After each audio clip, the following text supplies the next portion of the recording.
Shabbat Shalom. Amen. Shabbat Shalom na, di ba? Amen. So let's pray po muna mga kapatid. Pasensya na. Bago excited ako na lang. Ayan, dinig na. Okay.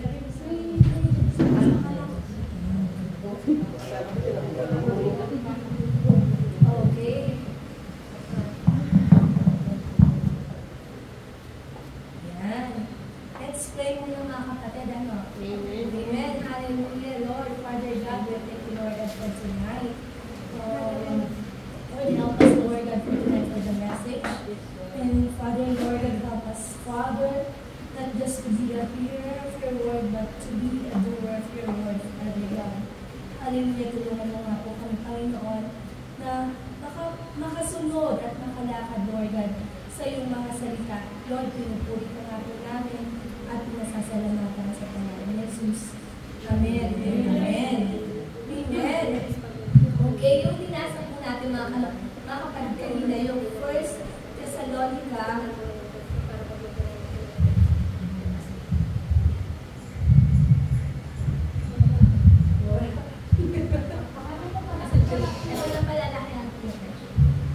yan, okay. Oo. Amen. Amen. So, ito yung title ng ano natin, ng word natin tonight. Kung binasa natin kanina is 1 Thessalonians chapter 5, 1 to 18. So, basahin po natin yung text ng 5:8. 1 Thessalonians 5:8. Belong to the day, let us be sober, having on and a helmet, hope and confident assurance of salvation. So, yan po yung ano natin, yan po yung message natin tonight, di ba? Nakaranas tayo ng mga nakaraang war, di ba, mga kapatid? Yung, hindi natin alam kung parang good kung ano ba? Parang tatakbo pa ba ako, di ba, na parang ito na ba, Lord, yung day or kung di na, minsan di ba nakakatamad na tumakbo, parang natatakot ka na tatakbo pa ba ako, tapos mananalangin ka pero di ka tatakbo. Then, yung takot mo na parang mayroon na rin ano na, Lord, may mga nagpapaalam na nga sa mga, sa mga family sa Pilipinas, di ba?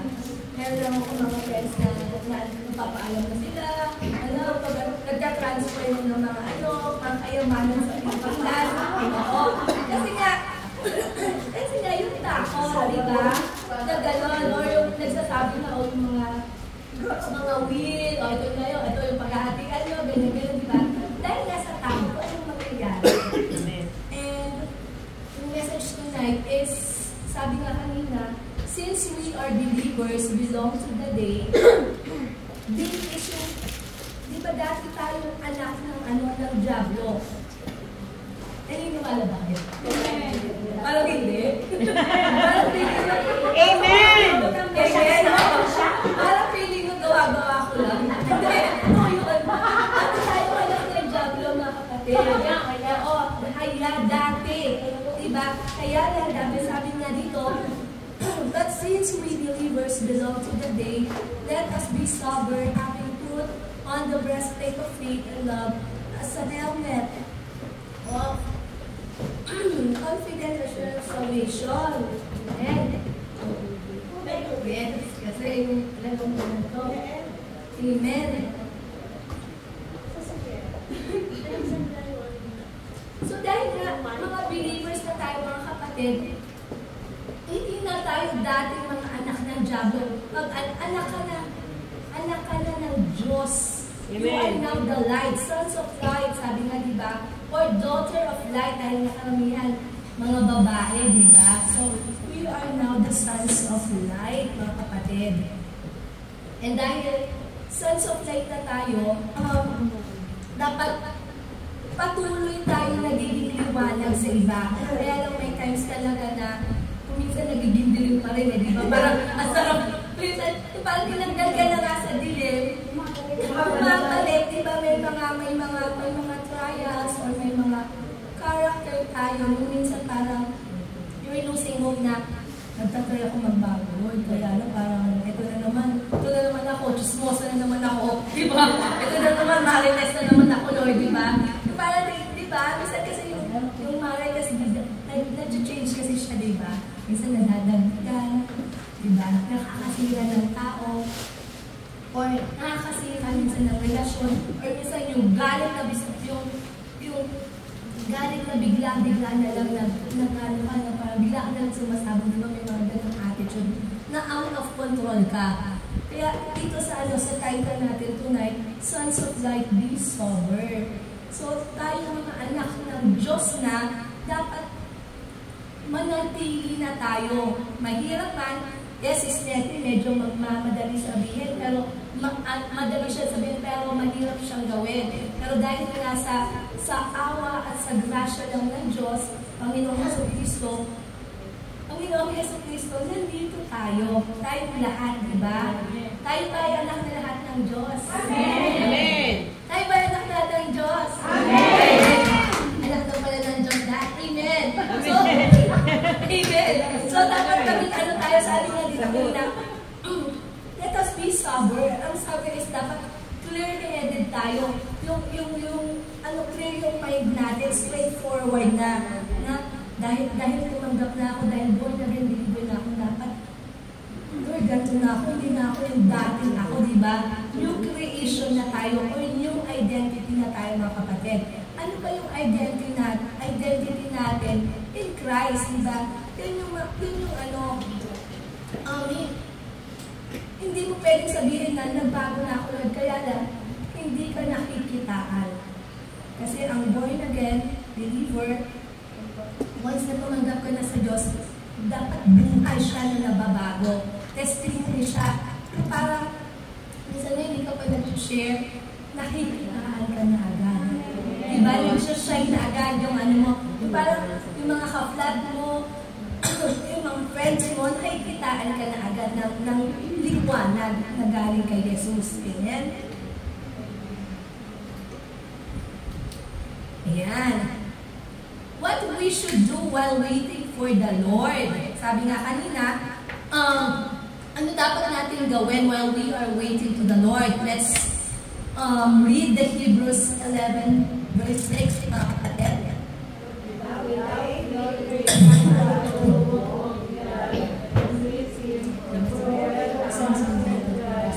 Must necessarily believe that God exists and that He rewards those who Amen. Sorry.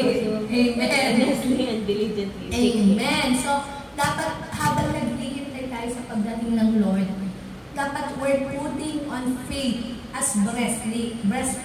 Diba yan yung breastplate is diba yan yung nilalagay dito sa dibdib ng mga soldier or ng mga warrior for what? To protect yung mga vital organs natin, mga kapatid. Unang-una yung fight natin. Kasi diba, minsan yan yung una din na papasok ay character ng tao, di ba? Na dapat once na, dahil anak na nga tayo ng Diyos, while waiting for the Lord, dahil hindi pa nga dumadating ang Diyos, pero niniwala ba kayo na darating ang Diyos? Amen! Kasi pag di natin, uwi na tayo. Labas na tayo dito ng church kasi kaya nga tayo nandito kaya tayo nagpapagal yung mga ginagawa natin inside or outside the church. Dahil we're waiting that Jesus is coming. Bakit din natin sinasabi, sooner? Sooner, dahil din para maging ready ka. Kahit ako din nung bagong believer ako, natin sinasabi, darating na ang Diyos. At ano ba ito na narinig? Darating, di naman darating. Di pala yung hanggang malaman ko dahil nga nag-aaral ka na ng salita ng Diyos. Kaya pala sinasabi nilang sooner dahil the Lord wants na mag-prepare tayo. Hindi dahil malaman mo yung date. Minsan yung friends ko sa Pilipinas, yung friends ko sa Pilipinas, yatanong, ready din ba kasi sa Jerusalem? Kaya dating ng Lord, sabi ko, check ko sa calendar, meron ako. Wait, diba? Hindi siya, hindi ko alam. Pero nakalagin sinasabi na darating na Diyos para sa atin na maging handa. Kasi diba, ang isang anak ng Diyos na nasa liwanag, dapat naghahanda ka na. Kasi yung mga anak ng dilim, yun yung mga di ba nabasa natin kanina sa verse sa Lord, sabi yung anak ng dilim is yun yung mga nagdala sa ita. Pero kung ilalagay natin spiritually, yun yung spiritually yan yung mga tao hindi, di ba, parang tayo ilagay natin sa sarili natin, hindi pa tayo nakilala sa Diyos. Amen. Ano ba natin nadamagin ng Diyos? Hindi, di ba? Parang wala kang pake na, wala kang alam, wala kang knowledge na nadamagin ng Diyos. So you're doing everything, kahit yung mga kasamaan pa na ginagawa natin before, hindi natin na naisip. So yun yung difference natin mga kapatid. The believers and the unbelievers, yung believer, nag-aangala na siya. Diba?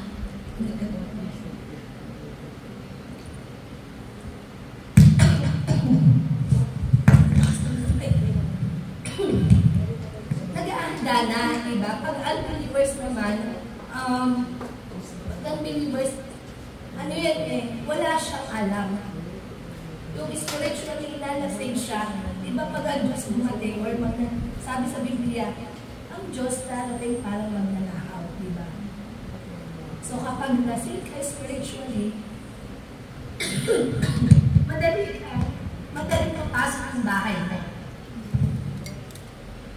Tapos, lasing ka na, lalo na pag lasing ka pa nga diba sabi ka kanina, yung tulog ka, diba tulog madaling mapasok. Paano kapag spiritually lasing ka, hindi na mag-iingat yung magnanakaw. Bakit ba hindi mag-iingat? Sabi natin ang anak ko lalamon.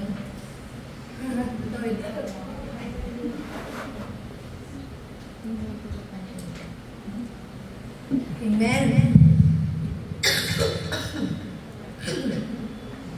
Dahil yung magnanakaw, diba, pagtulog, mas madali siyang pumasok. Lalo na pag lasing ka spiritually. Hindi na mag-iingat yung magnanakaw. Dahil madali, kahit mag-iingat pa nga siya kahit mabagsak pa yan. Kasi nga, sleep ka na, lasing ka pa, diba? Sige. Di ba galing kumain diba? Yung lasing na ganon, madali pasukin. What I mean is, magnanakaw is, yan yung kaaway natin. Diba, mga kapatid?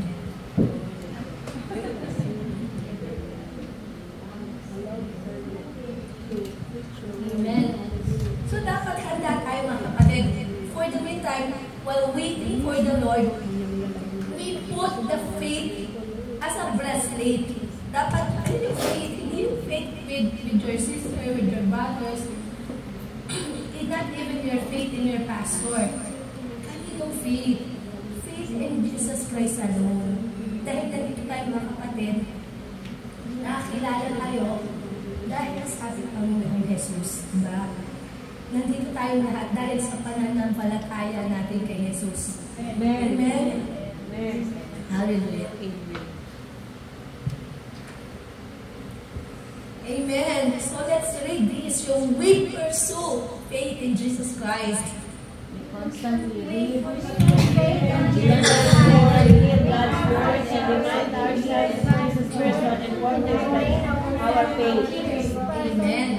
And work to strengthen our faith. Amen. So dapat we're pursuing faith, di ba? Yung dapat yung, kung minsan may time na nag-fade yung faith mo, lalo na kapag napansin nyo kapag hindi ka nag-church or kapag hindi ka connected sa church, before connected ka, then suddenly umalis ka kasi may pinagdadaanan ka.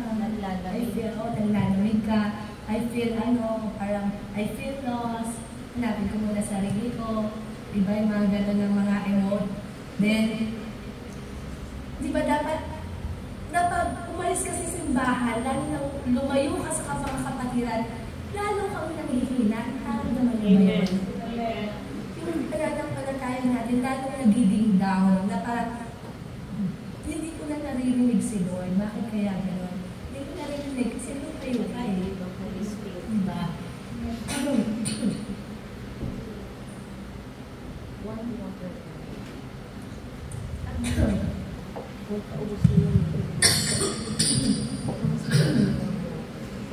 So dapat, while waiting for the Lord, hear God's word.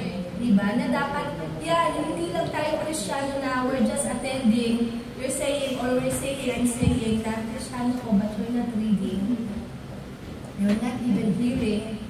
Bakit sister hindi nakakarinig? Hindi ka kasi marating sis na church eh. So, wala ka naririnig. Hindi naman pwedeng Kristiyanong solo ka lang. Ano yung Kristiyanong solo? Yan yung mga nasa YouTube lang. Okay na, di ba? Makikinig naman ako eh. Meron akong mga preacher, mga favorite preacher. Sila Joel Austin, mga favorite ko, mga ganyan, di ba? Di ba? Kaya lang, it's good. Kasi nakakarinig ka pa rin. Kaya lang, yung fellowship with the brethren, kailangan mo kaya yun. Yung parang suddenly na, yung isang kapatid biglang pinagka lang, then suddenly yung hanggang parang kailangan mo, one time, di ba? That's the use of it, fellowship. That's the use of mga kapatiran. That's the use of church, mga kapatid. So while waiting for the Lord, we need to pursue faith in Jesus Christ. Kailangan natin magpatuloy. Kailangan natin, ang hirap mga nagdadaanan na kasi sige lang, nakakit ka lang kapatid. Kasi meron ka mga kapatid na pwedeng tumulong sa'yo. Kaya yan tayo mga kapatid, nandito tayo lahat. Kaya na may times na syempre, di ba, meron din naman inside the church na nagkikis-kisan tayo, di ba? Nagbabanatan tayo. Minsan yung, ayoko na sa church kasi si sister ganito eh, nakakayamot na, mayamatanig si sister. Di ba? Ang ito di ba? Ay, mayamot na si sister, lagi na ako inaala, di ba? Mga ganon. Pero, actually, tinitest ka. Changing of character. Di ba? Sino pa ba magbabago sa atin? Hindi ko minsan yung kapwa nga natin, di ba? At yung pala, nag-pray ka na, Lord, i-change yung attitude ko kasi meron taong attitude na ganito. Then suddenly, napaaway ka kay sister. Bakit wala ganun? Kasi nag-pray ka pala ng gano'n eh. I-change yung character mo. Diba? Tapos biglang gano'n na, kaya pala nagkaroon ako ng conflict with the sister. Suddenly naalala ko, meron pala akong pinag-pray na baguhin ng Diyos. So we need to check. So while waiting, we need to pursue our faith in Jesus Christ. And Luke 18:8, let's read po mga kapatid. I tell you that you will dependent and avenge them quickly. However, when the Son of Man comes, will he find this kind of persistent faith on the earth? Amen. So sa yung pinakalas, di ba? Na tungkol kasi din itong Lucas is sa pagdating ng Diyos. Sabi niya, and sabi that He will defend and avenge them quickly. However, when the Son of Man comes, will He find this kind of persistent faith on the earth? Matatagpuan na kaya sa atin yung pananampalataya na nagpapatuloy. Kasi may times, di ba? Sabi naman sa Biblia, may times na hindi lahat, di ba? Yung times na pagdating ng Diyos, anong ginagawa ng iba? May kasada, may party, may part-time. Di ba? May part-time. Katagpuan pa na kaya tayo mga kapatid na nagtatapat. Kaya kung minsan, kailangan natin magpatuloy kasi hindi natin alam kailan darating ng Lord. Baka mamaya matagpuan ka pa niya na hindi ka nagtatapat. Na medyo nag-backslide ka pa. Ay parang fed up na ako sa church. Ayoko na, give up na ako. And hindi mo alam that time na pala pagdating ng church, ay ng Diyos, ni Jesus. Tapos nag-backslide ka pa. O diba? Eliminated. Amen. Kaya kapag magpatuloy tayo mga kapatid. Amen? Amen. Next. Love as breastplate. Amen. Let's read 1 John 4:19. We love because first love us. We pursue love for one another. We love and serve one another in the church with our words and deeds. Amen. So yung kanina is faith, Diba? Putting on faith as breastplate. Ito din breastplate pa rin, karugtong siya. Faith and love. So, yung love kasi, dapat nasa sa atin yung mga Kristiyano. Hindi dahil loving person ako sis. I love people. Diba? Hindi pwede ganun yung love people lang. Dahil na nakakilala ka na sa Diyos, nakakilala kayo na kay Jesus. And sabi sa 1 John 4:19, yan, may Akala ko nandito yung preacher na. Amen. Grabe. Amen. Yan. Dahil nga, hindi nyo alam mga kapatid, bakit tayo nagmamahal? Hindi dahil mapagmahal ka or kind person ka. Sabi sa 1 John 4:19, we love because you first loved us. Amen. Amen. Amen. Nagmamahal tayo dahil minahal ka ng Diyos una. Dahil minahal ka niya, ikaw na nakaramdam ng pagmamahal ng Diyos, nagmamahal ka din. Amen. So, mahal ba natin ang isa't isa? Amen. Amen. Sabi mo sa tabi mo, Love you. Love you. With the love of the Lord. I love you, Kuya. With the love of the Lord. I love you with the love of the Lord. We love you. Amen. Love you. Love you. Amen. So dapat yun yung picture ng love sa ating mga kapatid. Nagmamahal ako. Kaya di ba minsan may ito siya sa mahalin mo ang kaaway mo. Parang bakit mamahalin yung kaaway ko, Lord? Ang hirap naman yun. Pag sa tingin mo ito ang gagawa ng Lord sa'yo, yung madali. Amen. Yung normal na ginagawa, kaya gawin mo ng unbelievers, diba? Kung baka kaya gawin ng unbelievers, diba? Dapat tayo mga believers, naiiba tayo sa kanila. Parang titignan kasi nila tayo diba? Ng mga hindi nakakakilala sa atin. And sabi nga, we pursue love for one another, we love and serve one another in the church without our words and deeds. So dapat, katulad na sinabi niya kanina, I love you girl, diba? Pero wala naman sa gawa. Diba may ganyan? Dapat may deeds din siya, diba? Dapat nakikitaan din siya mga kapatid. Amen? Amen. Ayun o, yung nasa baba. The love of Christ for us produces love for Christ in us. Yung love ng ni Jesus, dahil love tayo ni Jesus, nagpo-produce siya ng pagmamahal dahil minahal niya tayo una. Hindi dahil nagmamahal ka lang. Hindi dahil si Jesus ay napako sa cross para sa ating lahat. Mahal niya tayo. Ganun niya tayo kamahal. And let's read po mga kapatid, 1 Corinthians chapter 13, 47. Love endures with patience and serenity. Love is kind and thoughtful and is not jealous or envious. Love does not brag and is not proud or arrogant. It is not rude. It is not self-seeking. It is not provoked nor overly sensitive and easily angered. It does not take into account of wrong endured. It does not rejoice at injustice, but rejoices with the truth.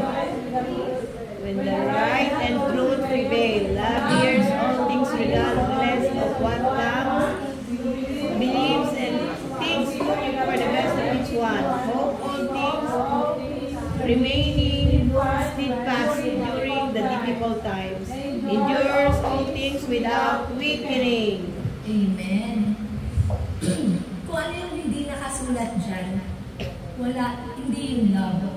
Amen. So, kuminsan, pero sis, medyo yung kayo rin magmahal, kuminsan parang nasasaktan ka naman nasasaktan ako, tapos mamahalin ko pa rin siya. Oo sis, kasi sabi love is patience. Okay.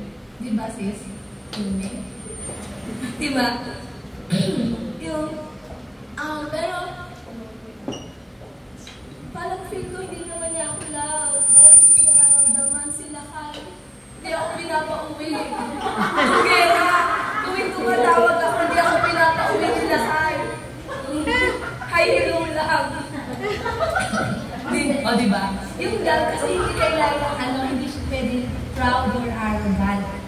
Sabi, love is not proud or arrogant or rude or self-seeking.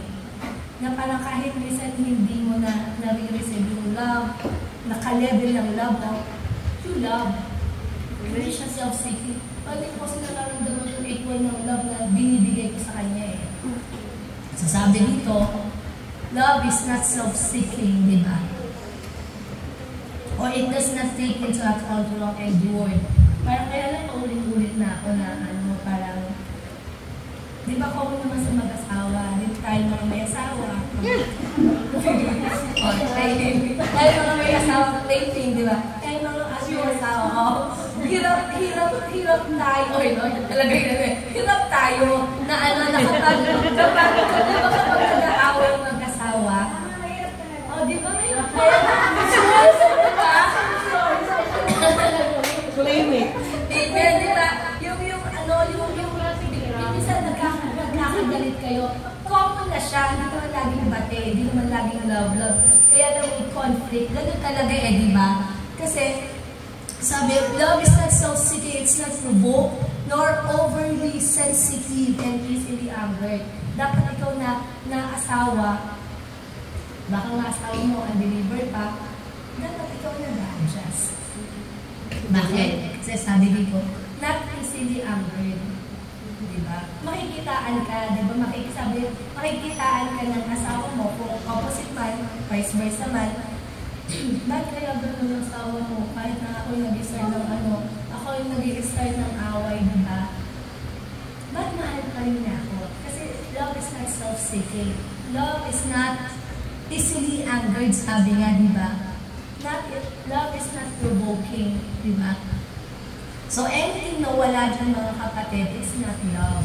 So, as a Christian, hindi siya madali. Pero sa awa at sa grasya ng Diyos, Lord, ang hirap, pero sige. Sila kayo kasi, Lord, isa ang hirap mahalin nila kayo pag o yung jowa ko kasi, Lord, o yung boyfriend ko or yung kaibigan ko, yung best friend ko, minsan, may mga baka may matagal na kayong alitan, hindi pa nagagawa, o hindi pa naaayos. As a believer of Christ, as a son of light, as a daughter of light, manguna ka na. Diba? Dahil yan ang katawagan ng Diyos sa atin, mga kapatid. Amen? The third, last. Amen. Amen. The hope. Yung kanina. Kasi diba? Faith, love, and faith, love. Ito naman, helmet. Mga kapatid, kanina breastplate, diba? Faith and love. Yung pinoprotect niya, heart, diba? Ito naman, pinoprotect niya is ito. Yan, mind. Diba? Na dapat as a Christian, we need to renew our mind. Paano kayo renew si Snetty? Minsan kasi punong-puno na to punong-puno na ng problema, paano na pumapasok, paano ng mga temptation pumapasok sa ulo ko. Minsan, temptation is not a sin hanggat hindi mo siya yung nahakbakan. Diba? Temptation pa lang yan. Pero once yung temptation na yun is so ka na, that's sin. Amen? First Peter. Let's read 1 Peter 1:3.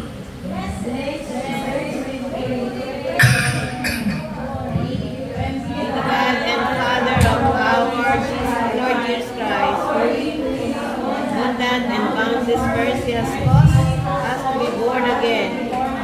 That is to be reborn from above, spiritually transformed, renewed and set apart for His purpose, to an ever-living hope and confident assurance through the resurrection of Jesus Christ from the dead. Amen. Amen.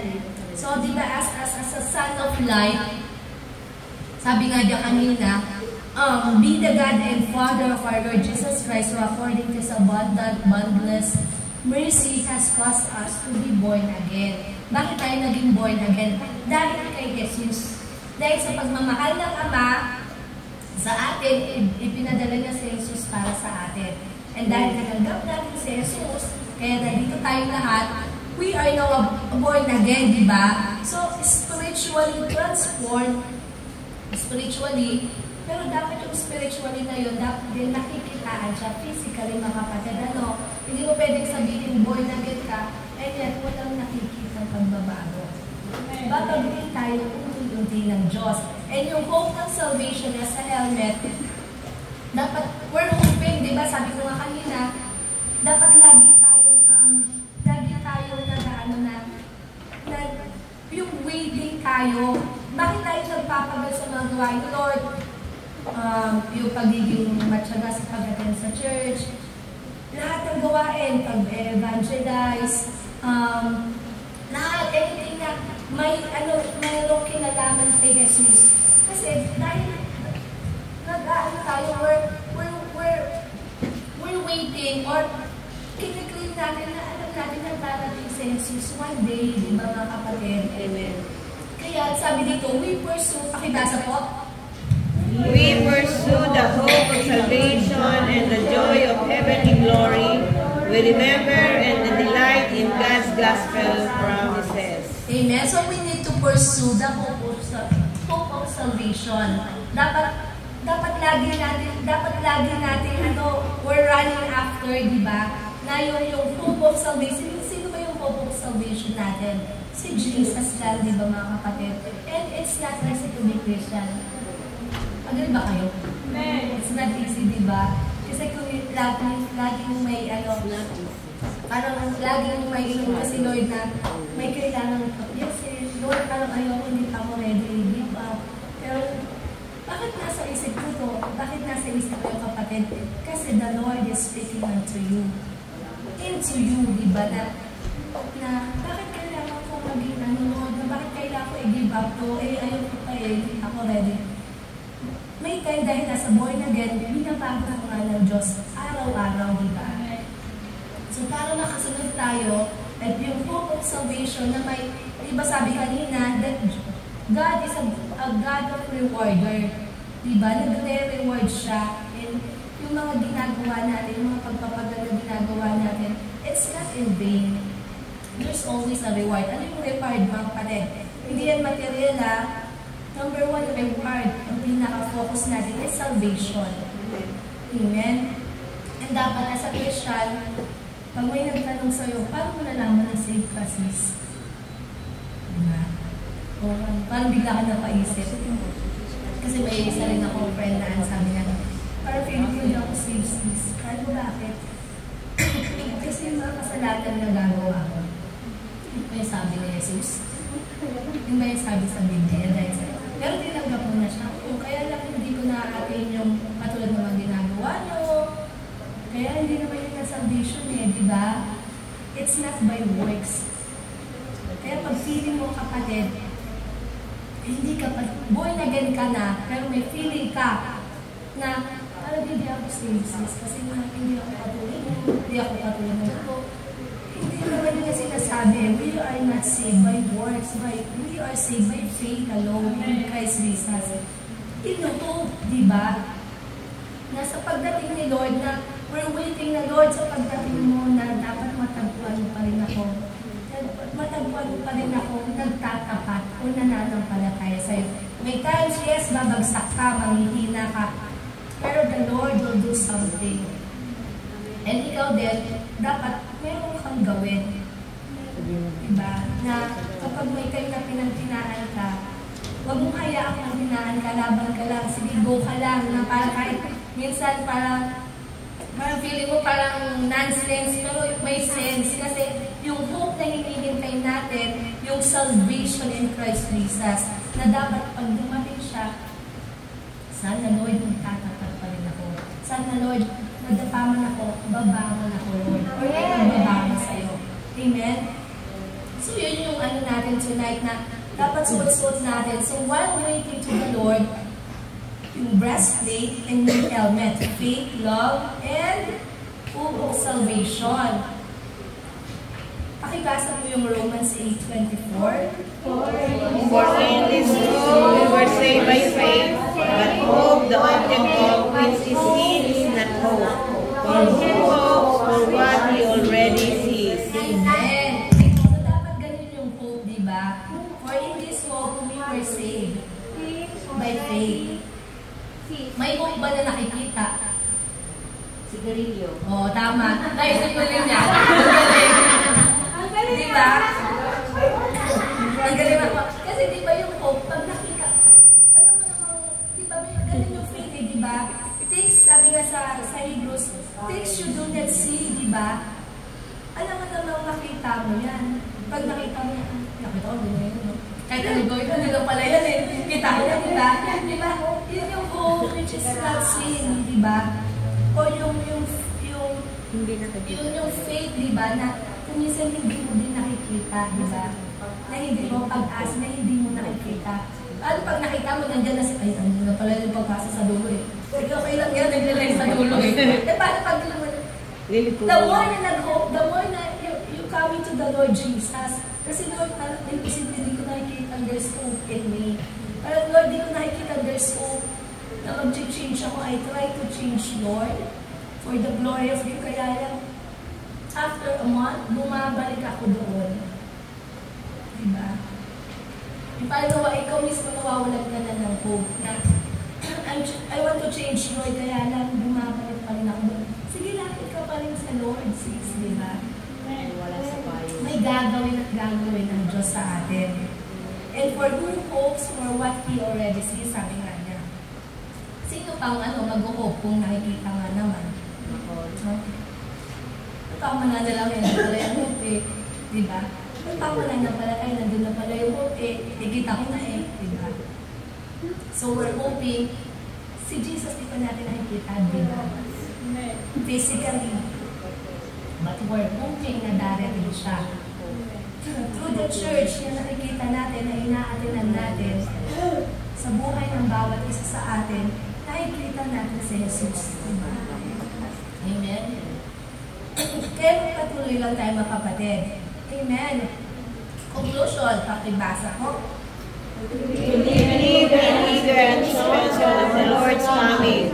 Believe daily with assurance that we truly saved and redeemed. Believe a morally and spiritually engaged life. Believe purposely by encouraging and building one another. Building one another. Amen. So number 1, dapat eager ka, ina-anticipate mo yung pagdating ng Lord, di ba? Number 2, daily. Yung ina-assure mo, di ba? That we are truly saved ka na. Na dapat baguhin na natin yung parang kung sino pa yung nakakaramdam dito mga kapatid na feeling ko hindi ako saved. Kasi nga, ang dami ko pang nagagawa. Hindi magbago ka kapatid, di ba? Feeling ko hindi ako saved kasi namatay si Jesus para sa'yo and you are saved once naman ang panataya ka sa Kanya. Amen for all. Amen. Hindi ka masasave dahil amatin ako ng church, attend ako ng prayer meeting, attend ako ng ganyan, nagbibigay ako sa ganito. Hindi yung sinabi. Bunga na lang yun ang pagsunod mo sa Diyos. Dahil sumusunod ka sa Diyos, nagbubunga siya, nagkakaroon siya ng pagbunga. So number 3, dapat morally and spiritually. So dapat nakikita siya. Morally, ano ba yung mga morally? Alam naman natin yung mga immoral. So alam na natin kung ano yung mga morally na buhay ng isang tao, di ba? Na hindi na tayo mabubuhay sa isang immoral na pamumuhay. Amen? Then number 4, purposely encouraging. Yan, ito ang purpose natin ng simbahan, di ba? Ng church. Mga kapatiran. Nakakaranas man tayo ng ispisan. Ano to? Building up ng character. Kaya kung may sabihin, nagkakaroon ka ng ispisan sa isang kapatid, huwag mo tingnan yung pagbabago niya, tingnan mo yung pagbabago mo. Amen. Ikaw lagi ang binabago ng Diyos. Every time may conflict. Di ba? Ba't no, si ganito, hindi binabago. Hindi naman siya binabago. Ikaw ang binabago ng Lord. Amen? Amen. And last, pakibasa. 1 Thessalonians 5:11. Therefore, encourage and comfort one another and build up one another, just as you are doing. But the one who endures and bears up under suffering to the end will be saved. Amen. So, ito may iwan na encouraging verse. While waiting to the Lord sa pagdating niya, alam, wala tayong date. Kaya lang sabi nga niya, sons of light, be sober. Dapat handa tayo, hindi kayo yung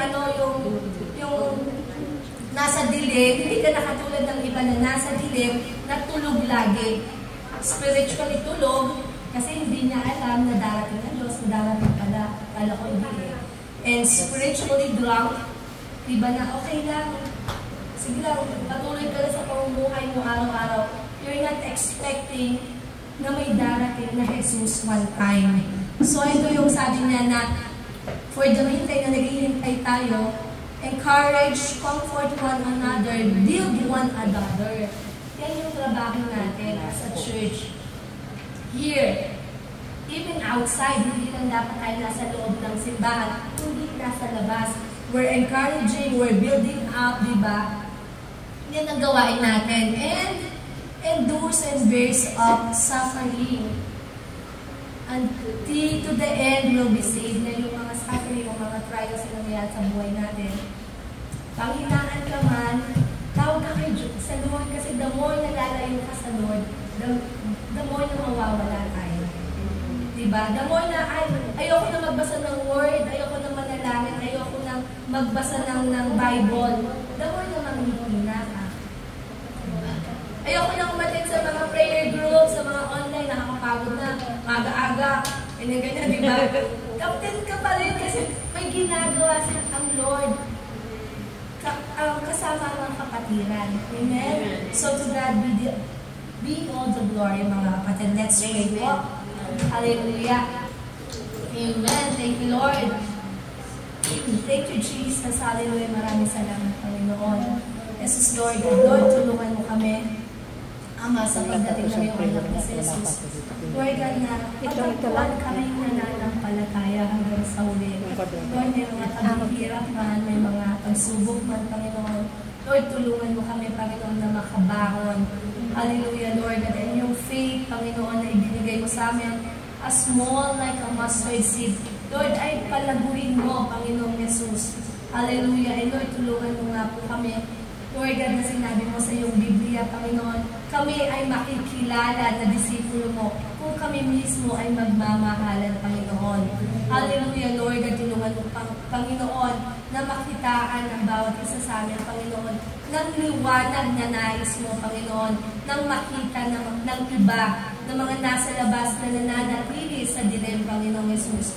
Lord, tulungan mo kami, Panginoong Jesus, na maging asin at ilaw, Lord God, Lord God, ng lugar niyang ito, Lord God, dito sa Tel Aviv, at ganoon din sa mga ka-flat namin, and even, Lord God, sa aming mga pamilya, Panginoon. Hallelujah. We thank you, Lord God. We give you glory in Jesus' mighty name. Amen.